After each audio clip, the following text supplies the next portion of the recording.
선생님, 이번에도 수치가 안 좋네요. 살 빼셔야 합니다. 운동하고 식단 조절하세요. 병원에서 늘 듣는 이 말, 지겨우시죠? 마치 사형 선고처럼 들리기도 합니다. 집에 돌아오는 길 다짐합니다. 오늘부터 야식 끊자, 밀가루 끊자. 하지만 작심삼일은커녕 스트레스 때문에 밤이 되면 또 냉장고 문을 엽니다. 그리고 생각하죠. 아, 나는 왜 이렇게 의지가 약해 빠졌을까? 잠시만요. 그건 당신의 성격 탓이 아닙니다. 당신이 게을러서 대사증후군이 온 게 아니에요. 이건 뇌과학의 문제입니다. 오늘 우리는 켈리 맥고니걸 교수의 연구를 통해 참지 않고도 건강해지는 놀라운 비밀을 파헤칠 겁니다. 우리는 흔히 의지력을 이를 악물고 참는 정신력이라고 생각합니다. 하지만 뇌과학적으로 의지력은 한정된 자원, 즉 배터리와 같습니다. 대사증후군 환자들은 이 배터리가 이미 방전된 상태일 가능성이 높습니다. 혈압이 높고 혈당이 오르면 우리 몸은 비상사태를 선포합니다. 몸 안의 에너지가 불균형하니 뇌는 본능적으로 즉각적인 에너지를 원하죠. 그게 바로 설탕과 탄수화물입니다. 우리 뇌에는 두 가지 시스템이 있습니다. 첫째는 투쟁 도피 반응입니다. 원시시대에 사자를 만났을 때처럼 스트레스를 받으면 당장 도망치거나 싸우기 위해 뇌가 이성을 마비시키고 본능만 남기는 것이죠. 문제는 대사증후군 자체가 몸에게는 만성적인 스트레스라는 점입니다. 몸이 항상 사자를 만난 상태인 거죠. 이러면 전두엽, 즉 뇌의 CEO가 기능을 멈춥니다. 장기적인 건강보다 당장의 케이크 한 조각을 선택하게 되는 겁니다. 하지만 우리에겐 두 번째 시스템이 있습니다. 바로 멈춤과 계획 반응입니다. 어떤 유혹이 왔을 때 뇌가 잠시 멈추고 몸을 진정시키며 큰 그림을 보는 능력이죠. 이것이 바로 의지력의 본질입니다. 이 의지력을 측정할 수 있는 생체 지표가 있습니다. 바로 심박변이도 HRV입니다. HRV가 높을수록 스트레스에 강하고 유혹을 잘 참습니다. 대사증후군 환자들은 대부분 이 HRV 수치가 낮습니다. 그렇다면 어떻게 HRV를 높이고 꺼져가는 전두엽을 켤 수 있을까요? 비싼 약이 아닙니다. 바로 1분 호흡입니다. 지금 저와 함께 해보실까요? 눈을 감거나 화면의 원을 바라보세요. 숨을 4초간 천천히 들이마십니다. 하나, 둘, 셋, 넷. 그리고 6초간 천천히 내뱉으세요. 몸의 긴장이 풀리는 게 느껴지시나요? 분당 호흡수를 4회에서 6회로 줄이면 우리 뇌는 즉시 투쟁 모드를 끄고 자기 통제 모드로 전환합니다. 식사 전 이 짧은 호흡만으로도 혈당 스파이크를 막고 폭식을 예방할 수 있는 힘이 생깁니다. 이제 뇌의 두 번째 속임수를 알아볼까요? 바로 도파민의 거짓말입니다. 마트 진열대에 화려한 과자 포장지, 치킨 냄새, 스마트폰 알림. 이것들은 뇌에서 도파민을 폭발시킵니다. 도파민은 행복 호르몬이 아닙니다. 정확히 말하면 갈구 호르몬입니다. 우리에게 저걸 먹으면 기분이 좋아질 거야 라고 속삭이며 행동하게 만들죠. 하지만 막상 먹고 나면 어떤가요? 후회와 더부룩한 뿐입니다. 대사증후군을 탈출하려면 이 가짜 보상을 구분해야 합니다. 스트레스 받을 때 단 것이 당기는 건 뇌가 여러분을 속이는 겁니다. 진짜 행복은 혈당을 급격히 올리는 설탕이 아니라 뇌를 쉬게 하는 산책이나 명상에서 옵니다. 혹시 이런 생각 해보셨나요? 아까 헬스장에서 30분 걸었으니까 이 정도 쿠키는 먹어도 돼? 심리학에서는 이걸 도덕적 허가라고 부릅니다. 선행을 했으니 나쁜 행동을 해도 된다는 보상 심리죠. 운동을 살을 빼기 위한 고통스러운 의무로 생각하면 뇌는 반드시 보상을 요구합니다. 그 보상은 보통 칼로리 폭탄이죠. 운동은 나를 위한 선물이라고 재정의해야 합니다. 그래야 보상 심리가 발동하지 않습니다. 가장 위험한 순간은 다이어트를 하다가 딱 한 번 실수했을 때입니다. 쿠키 하나를 먹고는 에라 모르겠다. 오늘 다이어트는 망했어. 그냥 다 먹자 하고 피자 한 판을 다 먹어버리는 심리. 이것을 어차피 망했어 효과라고 합니다. 놀라운 사실은 자신을 호되게 비판할수록 의지력은 더 약해진다는 겁니다. 죄책감은 스트레스를 유발하고 그 스트레스를 풀기 위해 뇌는 다시 먹을 것을 찾게 만듭니다. 악순환이죠. 실수했을 때 필요한 건 채찍질이 아닙니다. 괜찮아. 사람인데 그럴 수 있지. 다시 시작하면 돼. 라고 말해주는 자기 연민입니다. 연구에 따르면 실수를 용서한 사람들이 오히려 다음 식사에서 음식을 덜 먹었습니다. 우리의 뇌는 미래의 나를 남처럼 생각합니다. 그래서 현재의 즐거움을 위해 미래의 나에게 빚을 지우죠. 상상해보세요. 10년 뒤 건강해진 당신의 모습은 어떤가요? 혈압약도 끊고 가볍게 산을 오르는 당신을요. 강렬한 식욕이 파도처럼 밀려올 때 억지로 막으려 하지 마세요. 파도를 타듯이 그 충동을 관찰하세요. 아, 내 몸이 설탕을 원하고 있구나. 단 10분만 기다리면 그 파도는 자연스럽게 부서져 사라집니다. 의지력을 아끼는 최고의 방법은 의지력을 쓸 일을 만들지 않는 겁니다.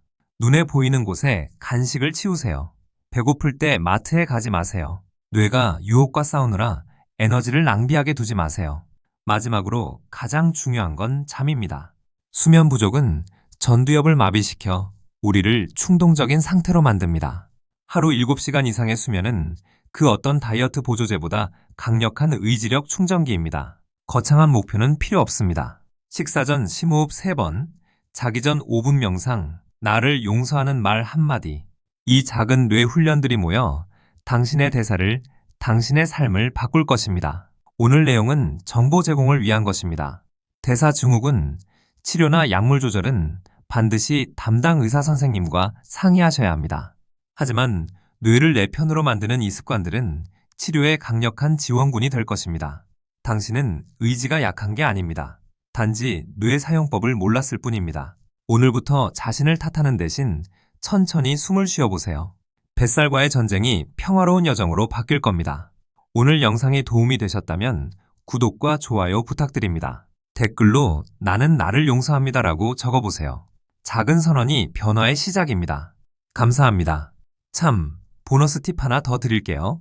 스트레스를 먹는 걸로 푸는 대신 그린 엑서사이즈를 해보세요. 5분이라도 녹색 식물이 있는 곳을 걸으면 스트레스 호르몬 코르티솔 수치가 뚝 떨어집니다. 코르티솔이 뱃살의 주범인 거 아시죠? 하루 10분 명상은 뇌의 전두엽 피지를 두껍게 만듭니다. 뇌의 근육을 키우는 셈이죠. 근육이 커지면 무거운 것도 쉽게 들듯 전두엽이 튼튼해지면 식욕이라는 무거운 짐도 가볍게 다룰 수 있게 됩니다. 정말 참기 힘든 유혹이 있다면 10분 대기 규칙을 쓰세요. 먹지 말라는 게 아닙니다. 딱 10분만 있다가 먹자라고 생각하세요. 이 10분이 뇌의 충동 시스템을 시키고 이성 시스템을 깨우는 골든타임입니다. 혈당이 롤러코스터를 타면 의지력도 바닥을 칩니다. 흰 빵이나 설탕 같은 고당지수 식품은 혈당을 급격히 떨어뜨려 뇌를 굶주리게 만듭니다. 통곡물, 채소 같은 저당지수 식단이 뇌의 에너지를 일정하게 유지해줍니다. 완벽하게 하려는 마음이 오히려 포기를 부릅니다. 대사증후군 관리는 마라톤입니다. 넘어져도 괜찮습니다. 툭 털고 다시 걸으면 됩니다. 완벽하지 않아도 꾸준함이 승리한다는 걸 기억하세요. 비만도 전염된다는 사실 아세요? 주변 사람이 많이 먹으면 나도 모르게 따라 먹게 됩니다. 의지력이 강한 친구, 건강한 식습관을 가진 사람들과 어울리세요. 사회적 의지력을 빌려 쓰는 겁니다. 야식 안 먹어야지, 치킨 안 먹어야지 같은 부정적인 목표는 오히려 그 생각에 집착하게 만듭니다. 대신 저녁에 따뜻한 차를 마셔야지, 산책을 해야지 같은 긍정적인 행동 목표를 세우세요. 뇌는 긍정을 더 잘 받아들입니다. 유혹이 올 때 그 음식을 먹고 난 후에 내 모습을 생생하게 상상해 보세요. 기름진 배, 더부룩한 속, 후회하는 마음. 이 부정적인 결과의 시각화는 도파민의 유혹을 차갑게 식혀줍니다. 자, 다시 한번 호흡해 볼까요? 이번엔 4초 들이마시고 8초 내뱉습니다. 내뱉는 숨을 길게 할수록 부교감 신경이 활성화되어 몸이 더 깊이 이완됩니다. 이게 바로 휴식과 소화 모드입니다. 건강을 챙기는 건 날씬해져서 남들에게 보여주기 위함이 아닙니다. 소중한 내 몸을 아끼고 사랑하는 행위입니다.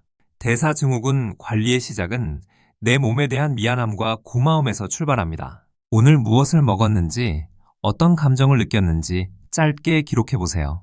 스트레스 받아서 과자를 먹었다라고 쓰는 순간 무의식적인 행동이 의식적인 영역으로 들어옵니다. 아는 것이 힘입니다. 내 몸이 보내는 신호에 호기심을 가지세요. 왜 지금 배가 고플까? 진짜 배고픔인가? 아니면 심심함인가? 꼬르륵 소리가 나는지, 목이 마른 건 아닌지, 탐정처럼 내 몸을 관찰해 보세요. 가짜 배고픔의 절반은 갈증입니다. 무언가 먹고 싶을 때 일단 물 한 잔을 천천히 마셔보세요. 뇌가 수분을 공급받으면 가짜 식욕 신호가 사라지기도 합니다. 잠들기 1시간 전에는 스마트폰을 멀리 하세요. 블루라이트는 수면 호르몬을 방해하고 뇌를 각성시켜 야식을 찾게 만듭니다. 어두운 방, 조용한 음악이 당신의 의지력을 충전시킵니다. 정말 먹고 싶은 게 있다면 딱 3입만 천천히 음미하며 드세요. 첫 입이 가장 맛있고 그 뒤로는 습관적으로 먹는 경우가 많습니다. 맛을 온전히 느끼면 적은 양으로도 뇌는 만족합니다. 식사할 때 채소부터 드세요. 그 다음 단백질, 마지막에 탄수화물 순서로요. 이렇게 순서만 바꿔도 혈당 스파이크가 줄어들고 포만감이 빨리 찾아옵니다. 가장 쉬운 의지력 전략이죠. 가족이나 친구에게 솔직하게 말하세요. 나 대사증후군 관리 중이야. 도움이 필요해. 당신을 사랑하는 사람들은 기꺼이 당신의 의지력 서포터가 되어줄 겁니다. 기억하세요. 의지력은 근육과 같습니다. 쓰면 쓸수록 지치지만 훈련하면 강해집니다. 오늘 무너졌다고 해서 당신의 의지력 근육이 사라진 건 아닙니다. 내일 다시 들면 됩니다. 모든 스트레스가 나쁜 건 아닙니다. 건강해지려는 노력, 새로운 도전은 좋은 스트레스입니다. 이 스트레스를 성장의 동력으로 삼으세요. 피할 수 없다면 즐기는 것이 뇌를 이기는 방법입니다. 영상이 끝나기 전 마지막으로 깊은 숨 한 번 들이마셔 볼까요? 들이마시고 내쉬고 바로 이 평온함이 당신을 건강으로 이끌 나침반입니다. 오늘의 핵심 3가지만 기억하세요. 첫째, 식욕은 죄가 아니다. 둘째, 자책 대신 호흡하라. 셋째, 나를 용서하고 다시 시작하라. 이것이 뇌과학이 알려주는 진짜 치유법입니다. 대사증후군은 하루아침에 오지 않았듯 하루아침에 사라지지 않습니다.